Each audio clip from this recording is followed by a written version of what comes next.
I'm just gonna say it outright, you guys, and this doesn't usually happen for me, but Vampire the Masquerade Justice is one of the worst VR games I have ever played. The funny thing is that the reason that I picked this game up was because I saw the reviews on Steam saying that the climbing in this game was better than Assassin's Creed VR.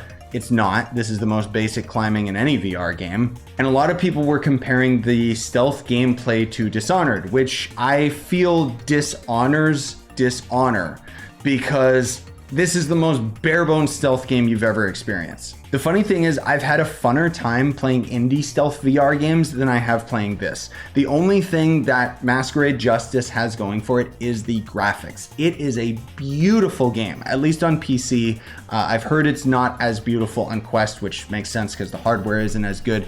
But so help me, the gameplay suffered for the graphics. To kind of paint a picture here, the last time that I played a Vampire Masquerade game was the same time that most of us played it, was Vampire the Masquerade Bloodlines, which was almost like a tabletop RPG. It played very similar to a game like Baldur's Gate in more recent memory, where a lot of the progression of the game depended on the stats that you chose to your character. It was actually really detrimental to how you would approach the situation, was how you built your character. So that's kind of what I was expecting in this game, especially when I saw the skill tree. But unfortunately, the further I played in the game, I realized that I was playing in the kiddie pool and not the deep end. As an example, once you get the crossbow, which is pretty much right after the tutorial in the game, nothing else changes. You don't get any new weapons, and the skill tree itself is extremely shallow, only really powering up your existing abilities with different passive abilities rather than anything that's impactful to gameplay. And honestly,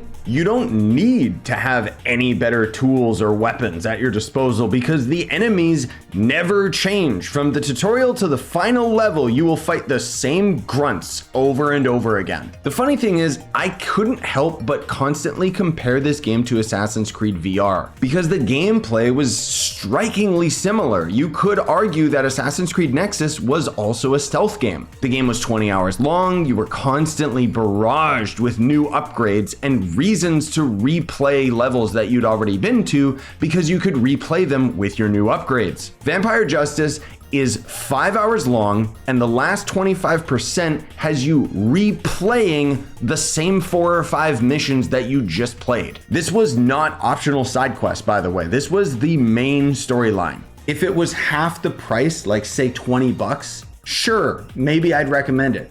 But this is a $40 game. I have never seen so much money put into such a worthless product.